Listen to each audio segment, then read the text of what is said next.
Shalom. Selamat malam semuanya. Kita diberkati Tuhan. Amin. Haleluya. Nah, saudaraku, saya akan mengajak Anda pada sore hari ini untuk sedikit berbicara apa yang tertulis dalam kitab suci. Coba Anda membawa kitab suci? Silahkan. Injil Yohanes bab 8 ayat 31 sampai dengan 32.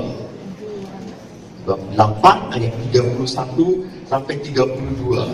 Saya nanti akan banyak melihat kitab suci. Injil Yohanes, tertulis apa di dalam Injil Yohanes di sana?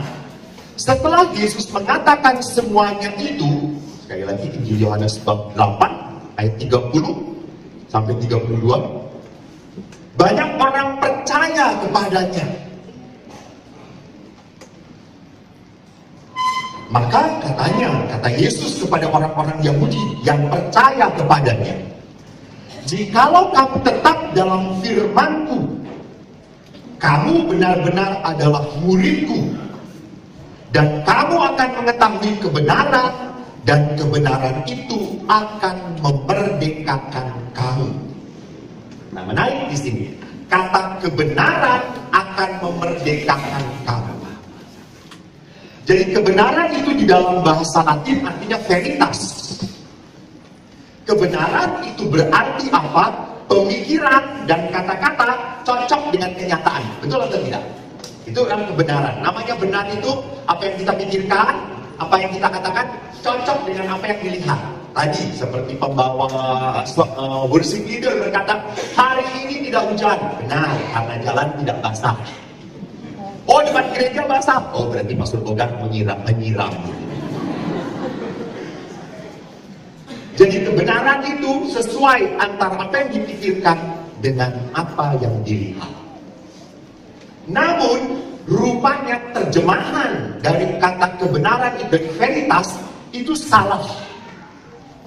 Setelah begitu banyak penelitian, yang dimaksud oleh Yesus bukan kebenaran.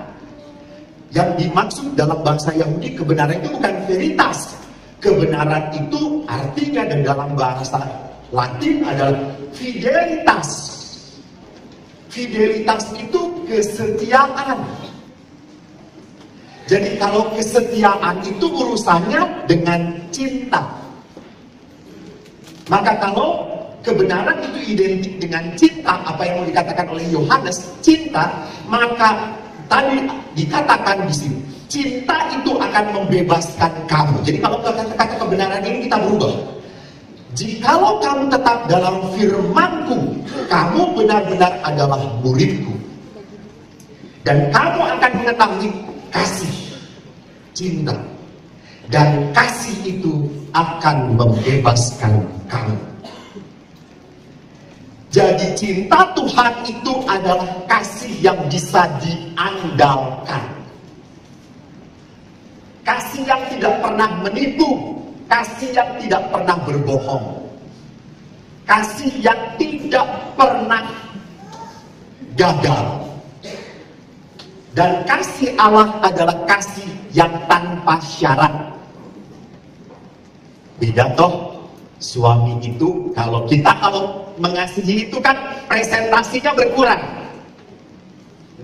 Ibu datang ke sini, ibu warga Florentius, bukan penyelundup. Ibu datang ke sini korban YouTube. Tersesat. Jadi ibu datang kemari karena mau mendengarkan, ada si Eko datang. Si Eko mengkhotbah tara benar. Lalu ibu itu datang 100% demi Eko. Nanti setelah mendengarkan khotbah saya, bisa jadi beliau pulang dengan cinta yang tinggal 10%. Kurang ajar gitu-gitu wae. Jadi lihat, cinta manusia itu bisa berubah-ubah, betul atau tidak? Bapak-bapak, apakah bapak-bapak masih 100% mencintai istri Anda?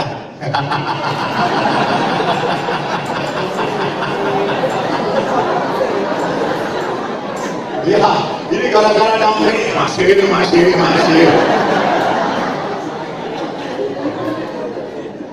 Begini saja. Saya tanya pada para wanita yang sudah berumah tangga tentunya, yang masih berharap supaya bisa berumah tangga, saya doakan.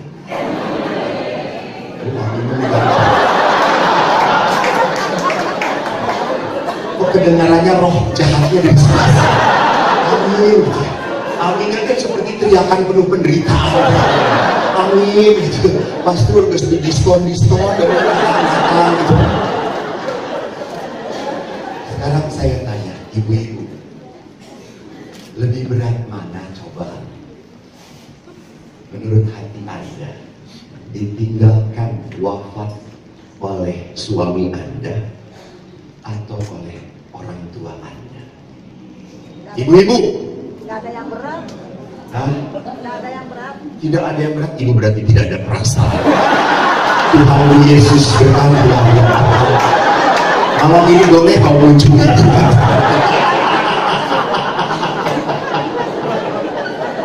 Mungkin Tuhan juga, udah berat mana namanya. Umumnya berat mana ibu-ibu? Suami. Ini istri yang sakinah mawadah. Sakinah mawadah tumanina. Kalau ibu sakinah mawadah tara di iman. Maka nggak ada yang berat. Para istri setuju? Setuju. Sekarang kita tanyakan kepada laki-laki. Laki-laki biasanya jawabannya rada aneh sedikit. Para bapak-bapak, pertanyaan saya adalah, lebih berat mana? Ditinggalkan oleh istri pertama atau kedua?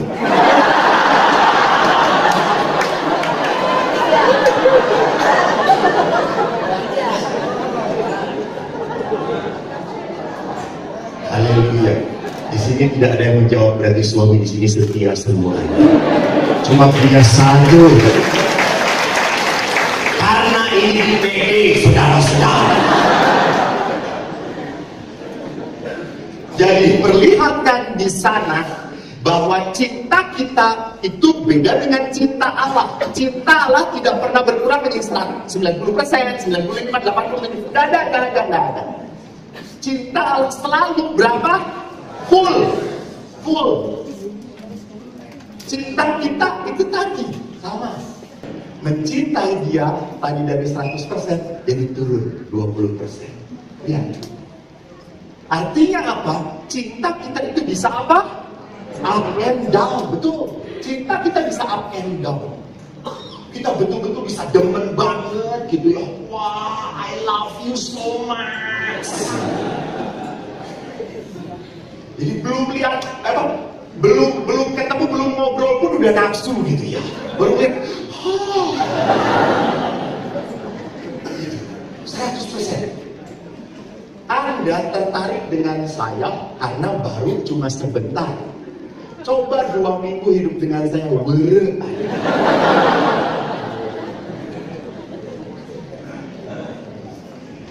Jadi itulah cinta manusia, beda dengan cinta Allah. Maka bagaimana Yesus menggambarkan cinta Bapa? Kalau Yesus menggambarkan cinta Allah itu seperti apa? Mari kita lihat Injil Matius bab 5 ayat 43 sampai 48. Thank you, Lord. Anda sangat membantu sekali untuk umat-umat Allah yang tidak pernah membawa kisah. Mereka percaya karena ada kamu. Kita baca. Oh, kamu per ayat ya? Pintar sekali. Kamu telah mendengar firman, kasihilah sesama manusia dan bencilah musuhmu. Tetapi aku berkata kepadamu, kasihilah musuhmu dan berdoalah bagi mereka yang menganiaya kamu. Karena dengan demikianlah kamu menjadi anak-anak Bapakmu yang di surga, yang menerbitkan matahari bagi orang yang jahat dan orang yang baik. Perhatikan. Dan menurunkan hujan bagi orang yang benar dan orang yang tidak benar. Apabila kamu mengasihi orang yang mengasihi kamu, apa upahmu? Bukankah kamu cukai juga berbuat demikian? Dan apabila kamu hanya memberi salam kepada saudara-saudaramu saja, apakah lebihnya daripada perbuatan orang lain?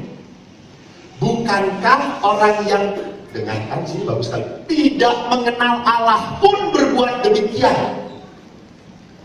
Karena itu, haruslah kamu sempurna, sama seperti Bapamu yang di surga adalah sempurna.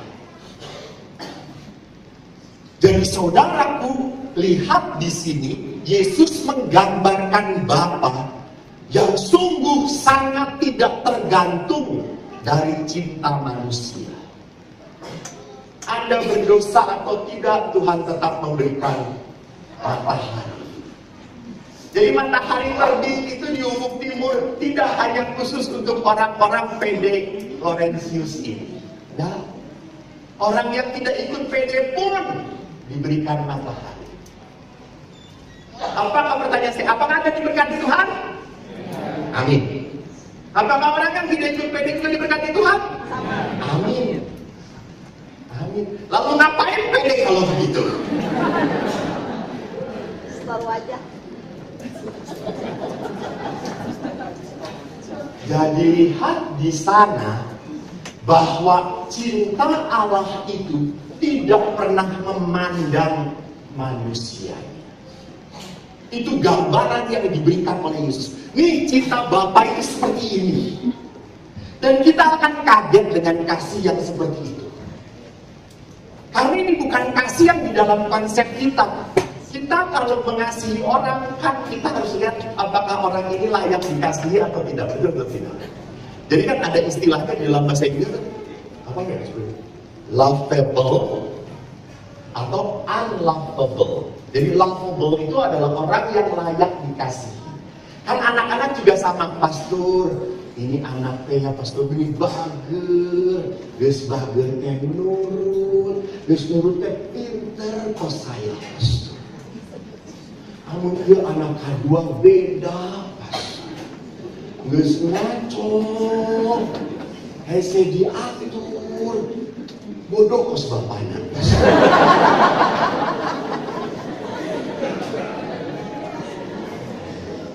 Jadi mana yang lebih mudah dicintai, anak yang nurut dan pinter atau anak yang ngaco dan bodoh? Kita pasti akan lebih mudah mencintai. Itu lihat cinta manusia. Jadi cinta Allah yang digambarkan Yesus tidak bisa kita identikkan dengan cinta yang ada di antara kita. Maka itulah kenapa kita tidak pernah bisa memahami cinta Tuhan. Karena cinta kita terbatas.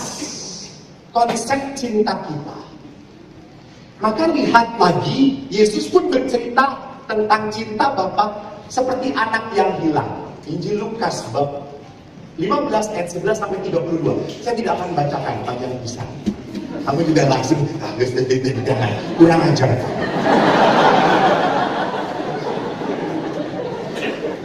Jadi pasukan dari capek itu perlu ditangan gitu. Jadi dalam Injil Lukas 15, 11, 32 menarik sekali. Anak bungsu diberi harta setengahnya, dipakai untuk foya-foya habis-habisan. Lalu yang terjadi setelah habis dia datang ke rumah bapaknya, dan bapaknya tidak nungguin diam-diam. Geus teangkeun duit. So pasti nyentak, so pasti nyentak. Sembah heula saya. Tidak. Bapak itu datang dan memeluk anak ini. Langsung memeluk. Bahkan anak ini langsung berkata, Bapak, saya tidak layak. Saya sudah berdosa terhadap surga dan bumi. Aku tidak layak lagi disebut sebagai salah seorang anak Bapak. Dan Bapaknya, tidak, kamu tetap anak saya. Kamu tetap anak saya. Maka Bapak ini langsung berkata, berikan cincin dan jubah dan sepatu. Ini Bapak. Kalau manusia beda. Anak yang susah diatur, bahasa Jermannya merekadawang. Do you know merekadawang? Lebih keras tinu batu, gitu kepala batu, merekadawang. Langsung kalau susah diatur, tulis di PR. Lihatin gambarnya, anak ini bukan anak saya lagi. Segala perbuatannya adalah tanggung jawab dia. Antep berkurang. Jadi cinta Allah tidak cinta yang seperti itu. Cinta yang selalu memberi kesempatan kamu boleh salah lagi. Ini cinta Tuhan. Boleh jatuh lagi. Boleh gagal lagi. Itu istilahnya. Kamu mau jatuh lagi? Tenang naon. Tidak apa-apa. Ini yang mau digambarkan oleh Yesus. Mengapa kita tidak bisa mencintai sesama seperti Allah mencintai kita? Kan kita selalu di mana-mana tuh kasih Allah itu besar tadi. Kasih setiamu yang kurasakan bagus banget. Lagu kasih itu di mana-mana muncul. Hanya pertanyaannya, sejauh apa, seperti apa saya bisa mencintai? Kenapa saya tidak bisa mencintai seperti Bapa telah mencintai saya? Karena manusia tidak sepenuhnya memahami konsep cinta Allah. Bahkan manusia tidak sepenuhnya merasakan kasih Tuhan. Kalau orang tidak merasakan kasih Allah, maka dia akan mencari hal lain untuk memuaskan hidupnya. Contohnya apa? Barang-barang, relasi, nama baik, popularitas. Jadi saya itu jujur saja, waktu saya datang selalu pastor banyak sekali yang datang pastor. Jujur saya makin takut. Tapi saya lalu berdoa, Tuhan, biarkan setelah sesi ini orang-orang makin kecewa pada ego. Tapi biarkan orang-orang makin mencintai Engkau. Itu doa saya.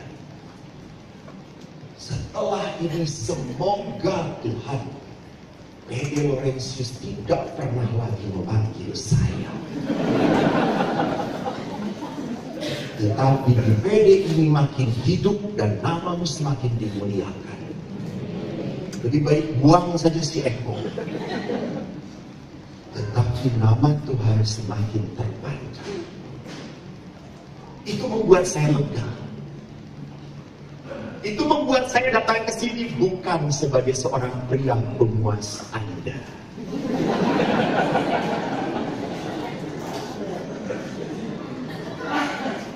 Coba kalau dibalik, Tuhan, tolonglah umat ini jangan pulang dengan kecewa Tuhan. Tuhan lengkapi saya, lengkapi, kuatkan saya sehingga mereka tertarik pada saya Tuhan. Tuhan, semoga saya makin bisa membuat mereka tertawa terbahak-bahak Tuhan. Buat mereka pulang sampai putus urat perutnya Tuhan. Keborong-minus semuanya. Makin heboh, semua terjadi kehebohan. Setelah renungan P.D. Laurentius, semuanya masuk rumah sakit. Semua mati ketawa. Jadi kalau demikian, orang akan semakin memuji siapa? Itu yang saya tidak mau. Tidak mau. Itu yang saya tidak mau. Itulah sebabnya lihat di sini bahwa cinta Allah itu harus benar-benar masuk bukan hanya dalam konsep kita, tetapi sungguh dialami. Karena cinta itu adalah sebuah pengalaman. Sekarang mari kita lihat bagaimana cinta yang ditawarkan oleh Rasul Yohanes. Surat pertama Yohanes bab 4 ayat 10.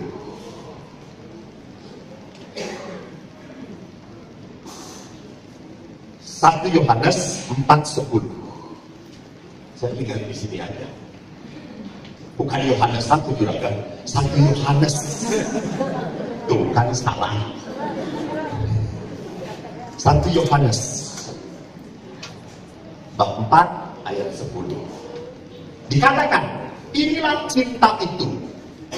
Bukan kita yang telah mengasihi Allah, tetapi Allah lah yang telah mengasihi kita dan yang telah mengutus anaknya sebagai pendamaian bagi dosa-dosa kita. Jadi yang pertama-tama itu cinta Allah yang ada.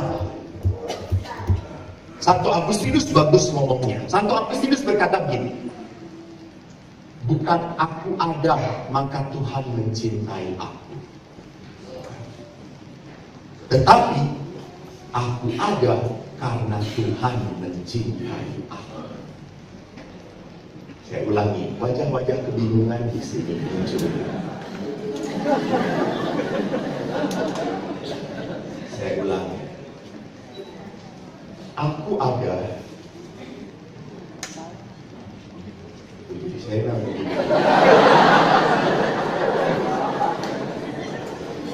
Tuhan mencintai aku, maka aku ada. Udah nggak? Dong?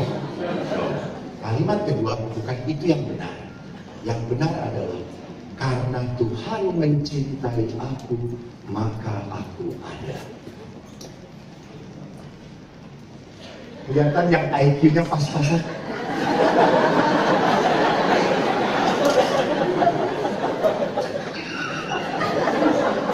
Syukur Tuhan, saya aja yang ranking 35 ngerti.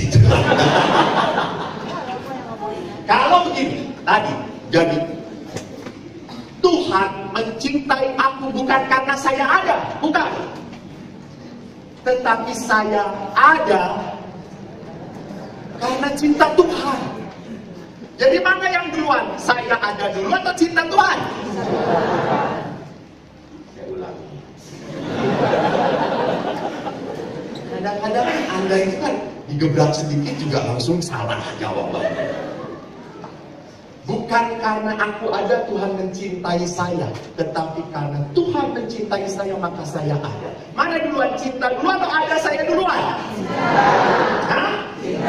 Betul. Jadi cinta Tuhan duluan sebelum ada Anda di dunia ini. Tuhan sudah mencintai Anda. Itu hebat. Jadi bukan karena Tuhan tidak pernah kecewa dengan kehadiran Anda. Tidak. Tuhan tidak pernah mengonsekkan. Sana gubrak. Jadi nafas dia pilihnya. Tidak. Tuhan selalu bangga dengan hasil ciptaannya. Maka saya bangga sekali. Saya ingat konon katanya ibu yang cerita. Saya anak pertama. Anda tahu anak pertama adalah anak yang paling ditunggu-tunggu. Dan saya lahir ke dunia, ayah saya bahagia sekali. Beda dengan adik saya, bahagianya. Sampai ayah saya itu ngangkat, ini anak bapak, aduh tinggal ke ganteng bos bapak. Itu menurut bapak adalah sebuah kebanggaan, bagi saya penderitaan. Kenapa? Karena saya jadi hidung sarwa aja bapak ini.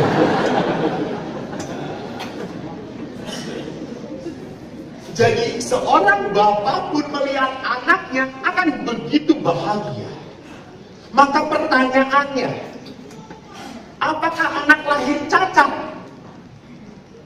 Tuhan kecewa? Tidak. Manusia yang kecewa.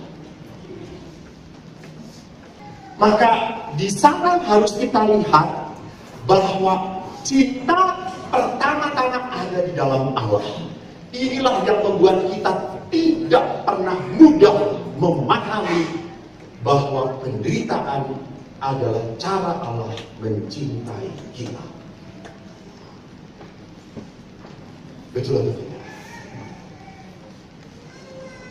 Bapak Ibu, saya tanya, kalau ada penderitaan, doa Anda yang pertama adalah bebaskanlah aku cepat-cepat dari penderitaan ini. Betul atau tidak? Tidak. Kalau ada masalah, Tuhan, cepat-cepat masalah ini selesai. Kalau ada hutang, Tuhan, cepat-cepat hutang ini terbayarkan. Tapi modal saya tidak kurang-kurang. Itu apa namanya? Kekuatan manusia untuk selalu menghindari penderitaan. Saya tadi cerita di hadapan para prodiakon. Saya di sini ada beberapa prodiakon. Tolong prodiakon tutup telinga saja supaya tidak mendengarkan hal yang sama. Saya tinggal di paroki. Banyak surprise bagi saya. Wah, bahagia memang. Saya itu kan kalau di Jawa, rumah itu, pastor, bagaimana pastor, kabarnya? Pastor ini air minum pastor. Di sana saya ke stasiun 50 km, masuk hutan sawit, tidak ada air minum. Jadi saya tanya, mana air minum? Ada, pastor jangan dong. Kalau pastor mau bawa sendiri, bah. Pastor kudu juga selalu bawa. Makanya Tuhan Yesus, saya yang kudu bawa.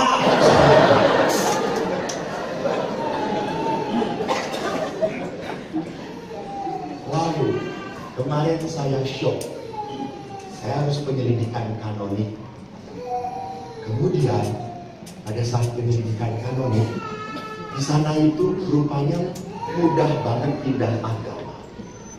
Kalau laki perempuan, lakinya Katolik, perempuannya dari Kristen lain, langsung jadi Katolik perempuannya. Karena perkawinan. Maka demikian juga kalau perempuannya Katolik, lakinya Kristen lain, langsung pindah. Gampang, udah pindah aja. Maka ini masalah para pastor di gereja, di keuskupan kami. Lalu ada satu perempuan ini dari gereja yang lain, saya tidak akan menyebutkan. Lakinya Katolik, penyelidikan Katolik. Lakinya ini kerja di Malaysia sebagai TKW. Perempuannya di stasiun jauh banget. Lalu saya tanya, kamu sudah berapa lama ketemu calon? Sudah 3 hari. Wah, terus saya mau kawin dengan dia, pastor. Bagaimana sampai kau terpikat oleh orang yang seperti ini? Pastor baik sekali ya, Pak. Senyum terus pastor. Dia halus pastor, ngomongnya baik, sopan.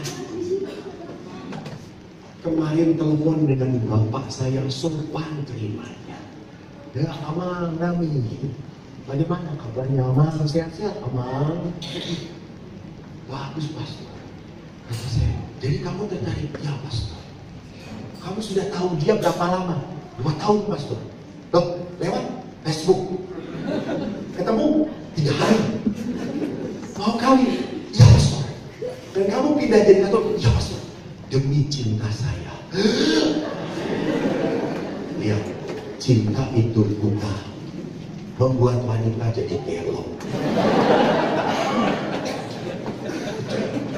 Kalau Anda lihat saja, kalau dalam perkawinan banyak setelah sungkem pada nangis, ibu-ibunya nangis. Dan seorang anak pernah tanya, Ma, kenapa kalau pas sungkem ibu-ibunya menangis? Ya ibu-ibunya menangis karena dia berkata, karena ada satu laki-laki, satu wanita lagi yang mau ditipu oleh laki-laki. Lalu wanita itu ngotot mau kawin. Kata saya, udahlah diundur dulu. Kata saya, enggak pastor, tidak pastor, harus saya menikah dengan dia. Saya sudah tertarik sekali. Bahkan saya mau jadi Katolik pastor. Oke. Lalu itu perempuan itu kalau nanti 2 tahun kemudian suami kamu berubah jadi hobi ke kedai minum tuak itu adalah kebiasaan bagi orang Batak. Orang Batak sejati harus minum tua. Saya minum tua 2 minggu mencret, setelah keluar. Sejak itu saya bukan Batak, Jawa, cai teh cukup. Lalu saya tanya, nah kalau suami kamu suka minum tua di kedai, mabok, judi, pulang mabok memukul kamu, bagaimana kamu? Langsung mikir, oh iya pastor ya, berat juga ya kalau begitu. Lalu kalau suami kamu jadi begitu, bagaimana kamu? Ah ya saya ceraikan saja mas. Mana? Kalau sudah jadi Katolik, tidak ada kata cerai. Lalu dia ngomong apa? Ya kalau gitu saya tidak agama lagi. Mengerti apa yang saya mau katakan? Susah sekali untuk setia pada kasih. Susah sekali. Kita selalu berkata, saya mencintai kamu kalau kamu tidak berubah. Padahal, mana ada pertanyaan saya, coba angkat tangan. Yang angkat tangan, saya bawa laptop saya kasih. Para istri, angkat tangan. Pertanyaan untuk para istri. Karena istri lebih jujur daripada laki-laki. Kecuali ibu yang tidak punya perasaan. Jangan ada.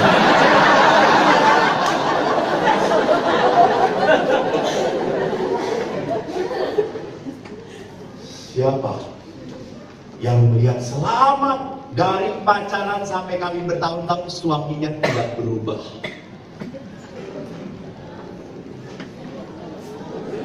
Gak ada. Laptop saya aja. Dan Bapak Ibu lihat bahwa manusia itu berubah, betul. Dulu begitu peduli, dulu begitu sayang pastor, saya tunggu apa? Mau ambil, jangan saya ambilkan. Aduh, mau nggak boleh capek. Kan saya laki-laki. Pas saya bawakan. Kamu kan perempuan, you are my princess.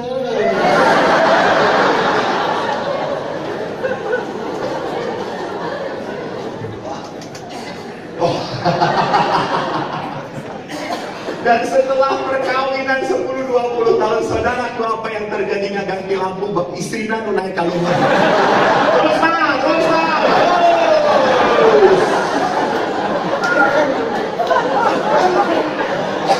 Suaminya malah mengendalikan, mas saya kan takut ketinggian.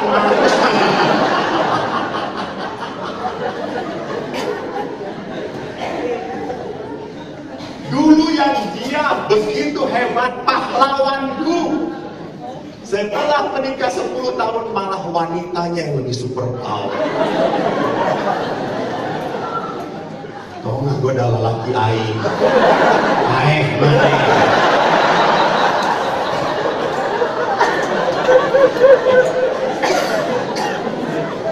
Waktu pacaran perempuannya di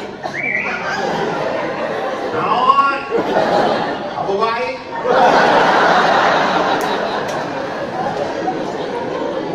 Setelah 20 tahun perkawinan isinya tahu.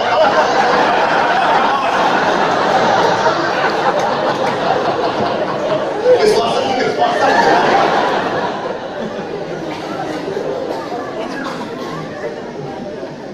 Jadi perhatikan bahwa cinta itu pertama-tama ada daripada Anda dahulu. Maka kalau Allah itu pertama-tama hanya punya cinta, maka lihat Yeremia 29 ayat 11. Bagus sekali ini. Ayo cepat Yeremia 29 ayat 11. Karena bukan istri saya tekan.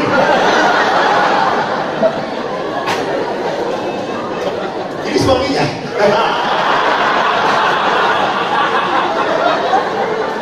Kamu kenapa suami kok galak pada saya? Bukan. Just kidding. Lihat, sebab aku ini mengetahui rancangan-rancangan apa yang ada padaku mengenai kamu. Demikianlah firman Tuhan, yaitu rancangan damai sejahtera. Halo. dan bukan rancangan kecelakaan, untuk memberikan kepadamu hari depan yang penuh harapan. Ini lihat, Nabi Yeremia pun memperlihatkan Tuhan itu sudah menyediakan kasih yang besar. Sebelum Anda ada, Allah itu sudah merancang Anda. Lagu yang begitu populer bagi saya adalah lagu ini. Tangan Tuhan, ikut ya. Sedang merendam suatu karya yang agung mulia.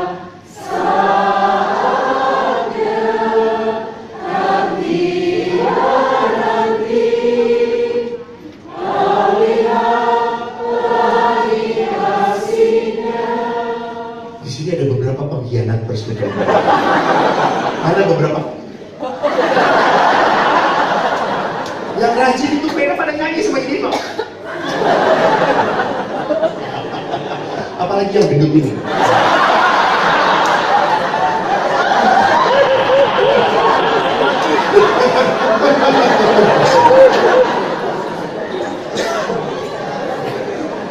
Dari tadi orang lain yang ini. Coba lagu penutup dangdut langsung ya.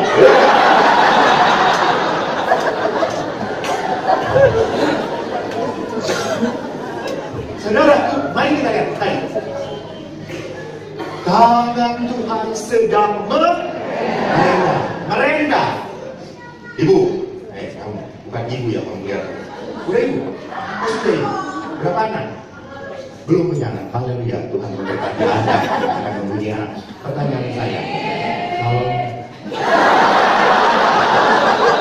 lu kawin aja belum?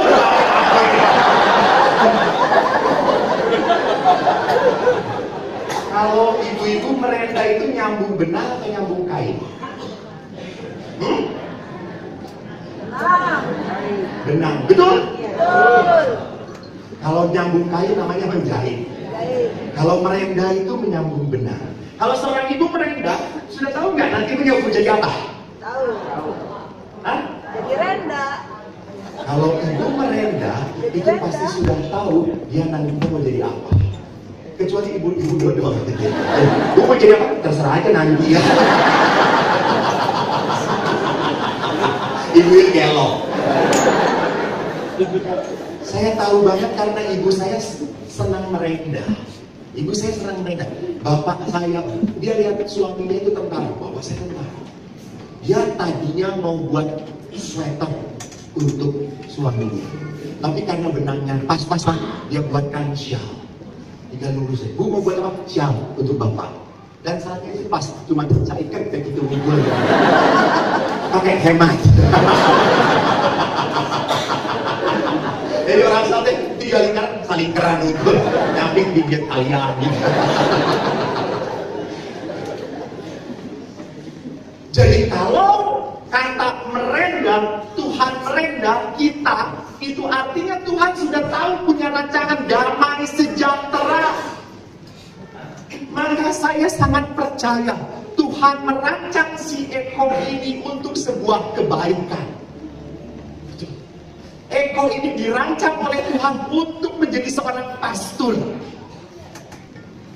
Dan Eko ini dirancang oleh Tuhan menjadi manusia yang tidak sempurna sama sekali. Dia lahir dari sebuah keluarga yang baik. Anak pertama dari 4 bersaudara. Dan dari 4 bersaudara ini, Eko adalah anak yang agak kosong kepala. Bayangkan, dari 4 bersaudara, di sini ada adik saya atau tidak? Semoga tidak hadir. Karena tadi siang dia sudah hadir. Nomor 2, yang paling saya benci.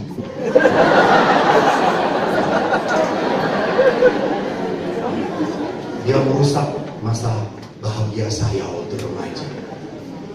Dia itu pintar orangnya, pintar sekali. Nomor 3 pun pintar. Nomor 4 pintar. Maka ayah saya pintar. Ayah saya selalu berkata, anak-anak bapak kabeh mlebu IPA. Kabeh sekolah mlebu IPA. Pinter. Cari IPA kita gini. Cari IPS gini. Dan semua harus masuk IPA. Begitu ayah ambisi. Sampai akhirnya semua 3 anak masuk IPA. Dan Eko masuk IPS. Maka ayahku ini bodoh. Kok kalau ganti romo pastor? Jangan. Dan saya tetap biarin bodoh saya menjadi pastor.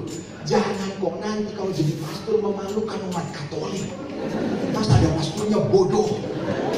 Dan Eko tidak kalah akal. Eko langsung teriak, biarin Eko nanti kalau udah jadi pastor khusus untuk orang-orang bodoh.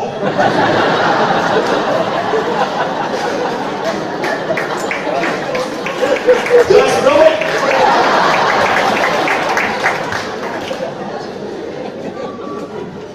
Tapi saya bersyukur kepada Tuhan. Saya bodoh. Saya itu khotbah selalu diuji oleh umat. Kenapa? Karena khotbah saya itu mudah dimengerti. Karena saya bodoh. Kalau saya ngomong sampai Anda tidak mengerti, IQ Anda di bawah saya.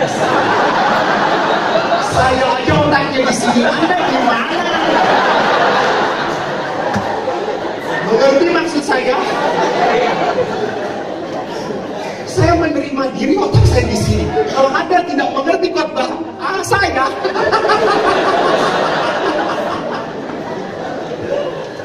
Otak Anda ditumit.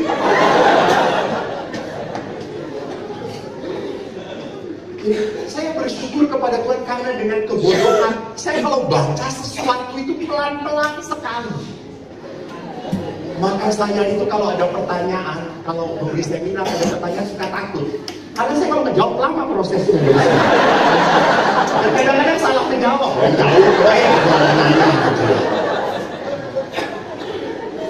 Nah, lihat, apakah rancangan damai sejahtera kepada saya itu benar atau tidak? Ya. Benar. Kalau saya mau berdamai dengan rancangan Tuhan, dengan cinta Allah. Jadi kasih Allah tidak pernah salah. Hanya lihat sekarang konsep orang Farisi terbalik. Jadi kasih Allah tidak bisa dinikmati oleh orang Farisi. Karena orang Farisi punya konsep, saya taat pada Tuhan, maka Tuhan akan memberkati saya. Nah, ini pun konsep beberapa orang Katolik dalam berdoa. Saya kalau banyak ke gereja, banyak memberi persembahan, banyak berdoa pribadi, pasti Tuhan memberkati saya. Maka kalau orang kena musibah, selalu pertanyaannya, apa salah saya, dosa saya? Apa salah saya? Pasti saya berdosa. Maka Tuhan memberikan musibah pada saya. Maka kecelakaan itu menimpa kita. Lihat konsep orang Farisi. Maka lihat orang Farisi. Bagi orang Farisi yang paling penting adalah menepati hukum. Lihat Injil Lukas bab 18 ayat 11. Dikatakan di sana, orang Farisi itu berdiri, berdoa dalam hatinya begini, ya Allah, aku mengucap syukur kepadamu karena aku tidak sama seperti orang lain, bukan perampok, bukan orang lain, bukan pezina, dan bukan seperti pemungut cukai. Jadi orang Farisi itu selalu memikirkan bahwa saya itu sudah memuaskan Tuhan, sudah memberikan kewajiban-kewajiban saya, sudah memenuhi apa yang harus dilakukan. Maka lihat puasa dan pantang jagonya orang Farisi. Orang Farisi dalam memenuhi hukum Taurat perfect, nggak pernah salah. Karena mereka berpikir dengan demikian saya dicintai oleh Allah. Jadi dia mau mengatakan apa? Cinta Allah itu hanya bisa terjadi kalau saya taat pada Allah. Ini yang menjadi salah. Maka kalau demikian, Allah itu menjadi seorang hakim. Allah itu mempertimbangkan, menghitung-hitung. Allah itu hakim yang sangat straight, kaku. Oleh karena itu, lagu yang sekarang sudah tidak diperbolehkan lagi di Bina Iman, hati-hati gunakan tanganmu, hati-hati gunakan tanganmu. Allah Bapa di surga melihat yang di bawah, hati-hati gunakan tanganmu. Ini lagu yang salah. Karena anak kecil sudah diberitahu, awas Tuhan itu kerjaannya yang training kita. Oh, ibu itu tidur di gereja. Oh, bapak itu ngorok uang. Woi, persembahannya cuma 2.000. Jadi kolektornya tangannya masuk tapi nggak ngasih apa-apa. Jadi pekerjaan Tuhan bukanlah mencari-cari kesalahan kita. Jadi ini konsep yang ada, kalau kita memenuhi hukum, baru Tuhan mencintai kita. Maka pekerjaan Tuhan adalah seperti itu. Maka baik sekali, Bapak Ibu, kan ada sekali konsep yang mengatakan bahwa saudara kita melihat konsep bahwa kalau kita nanti sudah mati, kita ditimbang. Ya atau tidak? Kebaikan, kejelekan. Kalau kebaikannya banyak, langsung masuk surga. Akan dilayani oleh bidadari yang cantik-cantik. Kalau ibu-ibu, akan dilayani oleh pastor yang ganteng. Jadi kalau bapak-bapak itu kan bidadari yang cantik-cantik, dilayaninya makan, minum, enak terus. Karena bapak ibu-ibu masuk surga dilayani oleh pastornya tiap hari ekaristi aja terus. Ayo, masih mau masuk surga? Jadi kalau kita ditimbang, saya jujur saja, kalau saya pun ditimbang oleh Tuhan, mana yang banyak? Pasti dosa, betul. Aduh, paling tarik, paling.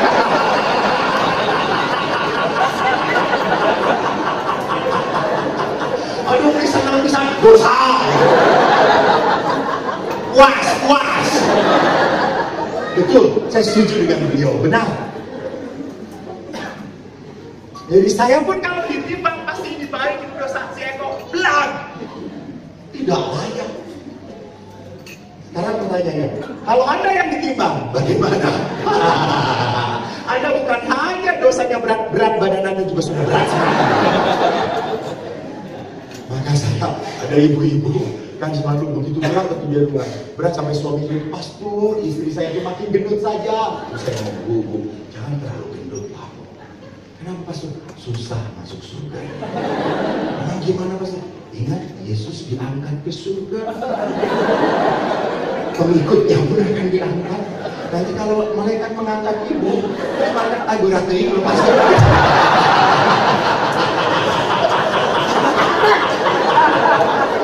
Bapak Ibu setelah itu langsung ibu-ibu diet. Jadi lihat di sana bagaimana Allah itu tidak menjadi hakim, bukan. Tapi konsep Allah yang menuntut dengan hukum itu adalah kesalahan. Lihat, mari kita lihat bagaimana kesalahan ini muncul di dalam orang-orang Farisi. Perjanjian lama, kalau Anda baca, umat Israel itu umat pilihan Tuhan, betul? Tidak? Betul. Dipilih oleh Tuhan dan mereka dikasih oleh Tuhan sampai Tuhan menuntun mereka ke tanah terjanji. Tuhan pun mengeluarkan mereka dari Mesir lewat berapa tulah. Begitu banyak tulah sampai terakhir adalah tulah anak-anak Mesir mati. Anak-anak Israel selamat, akhirnya dikeluarkan lewat Laut Merah, dikeringkan oleh Tuhan. Tuhan betul-betul menghantar dengan baik orang Israel. Maka Tuhan itu mencintai. Karena Tuhan telah memilih orang Israel dengan cinta, orang Israel menjawab, saya akan setia pada hukum. Dengan sukacita, saya akan setia pada hukum. Untuk setia pada hukum dengan gembira. Tapi lama-lama, hukumnya yang menjadi nomor satu. Kegembiraan untuk hidup di jalan Tuhan hilang. Karena kegembiraannya hilang, maka cinta Allah pun hilang. Maka orang lebih pada apa? Taat pada hukum, betul. Itu. Jangan-jangan kita pun sebagai orang Katolik sibuk taat pada hukum. Apalagi sekarang Prapaskah. Kemarin Rabu Abu, betul atau tidak? Apa Rabu Abu? Kita harus puasa dan pantang. Menarik, kemarin saya mendarat langsung pergi ke Nana Rohana. Misa Requiem. Setelah misa Requiem, yang berduka menyediakan bakso, urap, bakso sapi. Lalu beberapa ibu-ibu langsung, kan lihat kalau orang dapat godaan itu kan sudah lupa segala-galanya. Belawak. Lalu saya tuh ngomong, ibu bapak, ini puasa dan pantang. Kan udah lebih dari jam 6 udah buka puasa. Jangan saya genep buka puasa, jangan saya aturan sorangan. Lihat. Jadi apa yang saya mau katakan? Kita seolah-olah menaati hukum. Pokoknya harus percaya dengan hukum. Jam 6 buka puasa, jam 6 sahur, jam 6 buka puasa. Saya tidak ada dalam konsep kita. Dalam konsep kita puasa kita sehari makan sekali kenyang, sekali kenyang. Sudah tidak ada makan lagi. Itu puasa. Yang lain kan sekali kenyang, yang lain boleh tidak kenyang. Apa maksudnya? Kita mau memutar-mutar hukum. Jadi supaya pas, supaya bisa kita lakukan.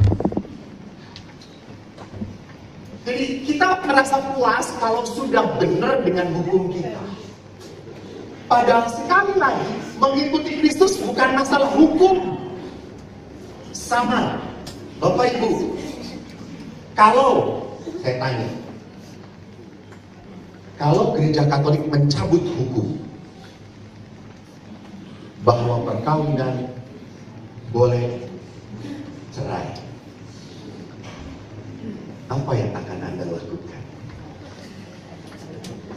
Romo ini kebanyakan pasien. Lihat, para pengkhianat sudah mulai tertawa. Asik. Akhirnya gereja penuh cinta kasih. Lihat. Anda terikat oleh hukum sekali. Jadi Anda terpaksa, hijiknya terpaksa. Unang-unangnya ditahan-tahan, sebenarnya bisa tahan gitu. Saya pernah ditanya, pastor, kalau Vatikan mengatakan pastor boleh nikah, apa yang harus saya lakukan? Saya tetap tidak mau menikah. Dan saya tahu penderitaan.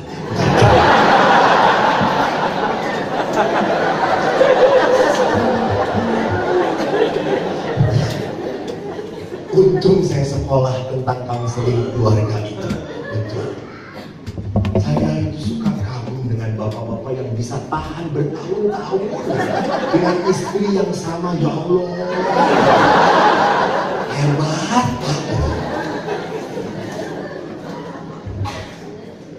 Saya lihat perempuan itu kan indahnya cuma sekejap. Sampai bapak-bapak yang sudah saya berkati, Pak, bagaimana istri bapak? Berkembang, pastor. Apa maksudnya? Kemarin begini, waktu pacaran sekarang begini. Dua tangan kalau berjalan gitu. Saya tidak bisa tahan jujur tidur berdua. Enggak, saya tidak nyaman. Apalagi bersebelahan, ada yang ngisuk sedikit. Berhadapan gitu ya, berhadapan. Saya nggak bisa membayangkan. Saya ada orang. Tuhanku Yesus, mau tentang orang. Jangan dipanggil Tuhan saya banget. Kenapa saya panggilannya saya hidup sendiri, saya udah biasa. Memang saya sudah nyaman. Itu saya terima. Dan saya tidak menderita. Saya bahagia. Menjadi pastor amat sangat bahagia sekali. Tidak punya istri tapi dimuliakan oleh para istri.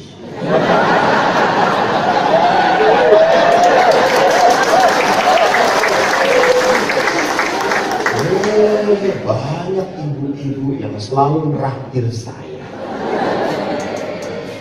Saya itu kan ada seorang ibu tahu saya punya makan sate kambing. Saya pastor kita makan sate kambing. Ayo, ada sate kambingnya enak banget. Ayo bu. Dan betul enak pisan itu sate kambing. Empuk besar. Tahu Anda sideret? Sideret itu khas dalam apa luar saya bukan ahli daging. Saya ahli menyantap. Lalu betul enak pisan. Sampai ibu ini, ayo tambah pastor, tambah. Tapi suaminya itu baru 5 tusuk sudah diinjak sama istri. Sudah.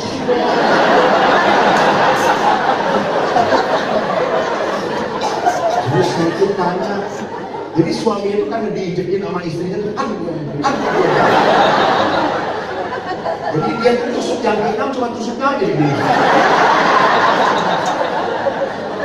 Ayo saya kan belum. Panasin lagi, 10 lagi. Terus saya tanya, ibu kenapa kalau suami udah, ayo saya ditambah terus. Kan nanti suami juga yang bayar. Pastor, suami saya kalau kebanyakan stroke, siapa yang ngurus? Saya yang repot. Nah kalau saya stroke, bu, terserah pastor.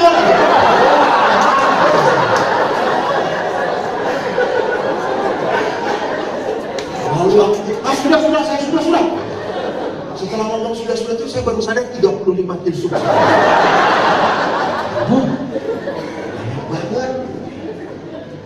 Lalu akhirnya selesai kan itu makan malam, pulang ke rumah. Pratista waktu itu. Saya tidur jam 11, biasanya saya sudah tidur nyaman. Waktu itu tiba-tiba saya keringetan, deg-degan. Saya baru sadar saya itu punya darah tinggi. Setelah kenyang baru sadar saya punya darah tinggi. Waktu diajak nggak pernah ingat lupa. Saya tensi saudara-saudara 150. Aduh, langsung saya takut mati. Walaupun saya pastor dan berkhotbah, mati itu indah. Alah. Indah tapi ulah ayeuna. Oh, saya berkata, Tuhan, jangan panggil saya Tuhan. Saya masih muda, saya masih bisa khotbah. Kebetulan di samping saya itu pastor D yang sudah 92 tahun. Saya berdoa, Tuhan, dia saja. Ya Tuhan, bisa aja salah. Saya masih bisa khotbah dengan baik Tuhan. Bapak Ibu setelah doa seperti itu saya tenang. Saya bisa tidur nyaman. Dan besoknya saya bangun jam 5 dekat bekan. Saya masih bangun. Sehat. Haleluya. Jadi jangan sih. Terus saya bangunlah, saya gedor-gedor. Pastor. Gak dengar. Sampai saya tenang. Pastor. Ya, masih hidup? Ya. Syukur pada Allah, haleluya ya pastor. Haleluya kata dia. Pagi-pagi pas makan, akhirnya dia tanya, kok kenapa kamu tadi pagi menendang-nendang kamar saya? Gak pernah kamu seperti itu. Lalu saya ceritakan kisah. Dan dia berkata-kata kurang ajar. Dan setelah peristiwa tua itu pastor ini kalau lewat kamarnya dia selalu mendoakan kamar. Tapi saya kan ada di luar.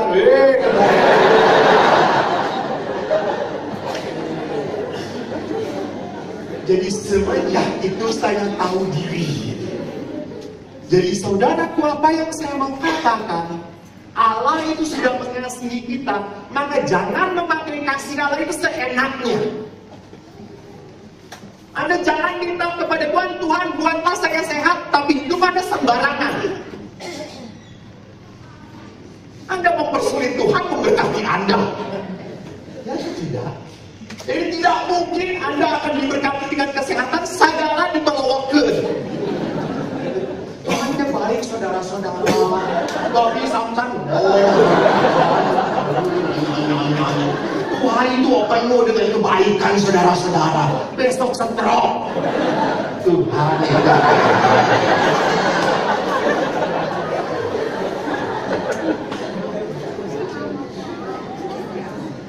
Jadi kalau Anda minta kesehatan, hiduplah yang sehat. Kasih Allah itu memang tidak hanya diberikan, tetapi bagaimana kasih Allah itu diwujudkan. Maka Ibu Teresa dari Kalkuta berkata indah sekali. Dia mengatakan, bukan seberapa banyak kita memberi berkat, tetapi seberapa banyak kita memberi kasih dalam pemberian kita. Jadi kalau Anda memberikan persembahan, misalnya 500.000, gue gitu loh. Tapi di dalam pemberian itu tidak ada kasih, percuma. Harus ada kasih di sana. Artinya saya melakukan ini bukan supaya Tuhan memberkati saya, bukan supaya Tuhan baik pada saya. Bapak Ibu ingat, Anda tidak perlu berdoa pun Tuhan memberkati Anda. Anda tidak perlu jadi baik, Tuhan tetap memberkati Anda. Karena Tuhan tidak pernah bisa tidak mengasihi. Baca dalam 1 Yohanes. Lupa ayatnya saya. Karena lihat kamu jadi lupa. 1 Yohanes katakan, Allah adalah kasih. Allah adalah kasih. Jadi kalau Allah adalah kasih, Allah tidak bisa berbuat lain selain mengasihi. Bapak Ibu, buatlah hari-hari Anda. Coba baru bangun, rasakan kasih Tuhan. Sadari, Anda terbangun jam 2, gelisah, gak bisa tidur. Anda melirik suami Anda masih tertidur dengan bunyi yang begitu indah. Sadari, rasakan, pandang wajah suami Anda. Nikmati, Tuhan, inilah titipan. Rasakan, Anda masih bisa tidur berdua, karena suatu saat tidak akan dia ada di sini. Saya teringat kata-kata ayah saya setelah ditinggal oleh istrinya. Lalu waktu 1 tahun dia meninggal, saya telepon ayah. Waktu itu ayah tinggal di Jawa Tengah. Lalu saya tanya, ayah gimana? Sehat ayah?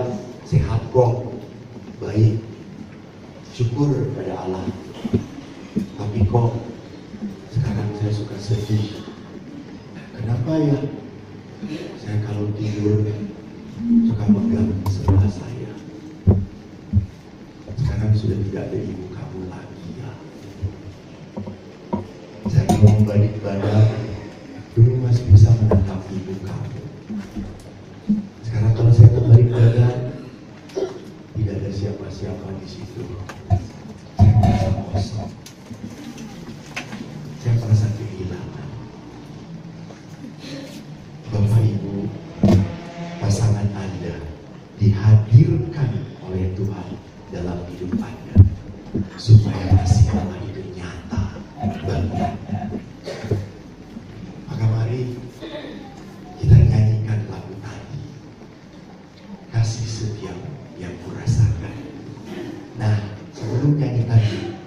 tinggi-tinggi.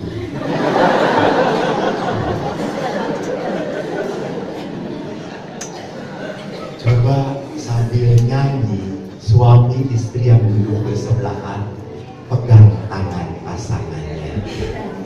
Begitu bagus. Ini pasangan yang sama. Itu baru tadi ketemu. Kelihatan cara memegangnya erat. Pegang pasangan Anda.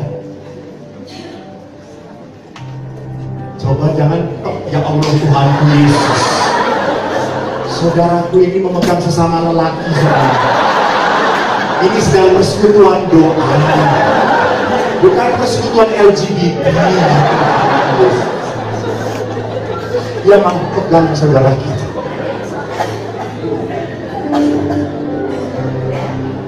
Jadi saudaraku, mari kita rasakan kasih Allah itu nyata. Kasih Allah itu ada, benar, sungguh kita bisa rasakan. Pejamkan mata Anda dan kita nyanyikan lagu.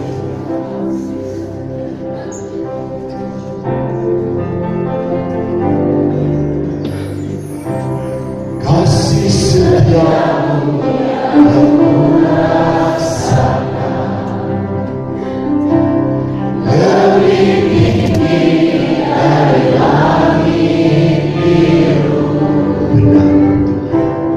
Kebaikanmu yang maunya kau sampai dari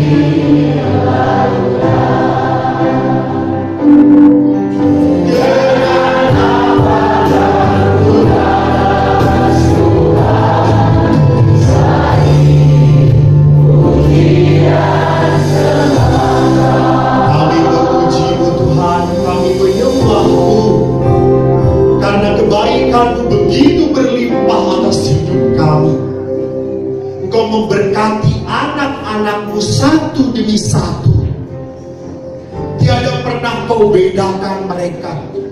Cintamu selalu 100% bagi kami Tuhan.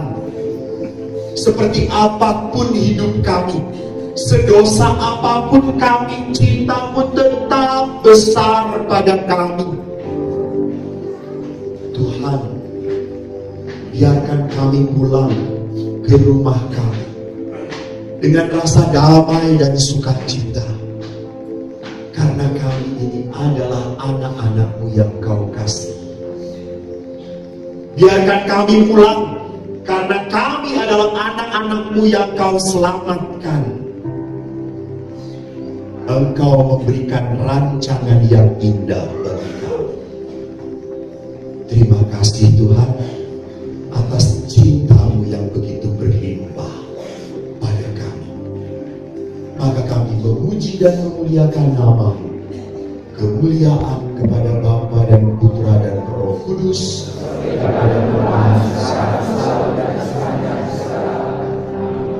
Terpujilah nama Yesus, Maria dan Santo Yosef.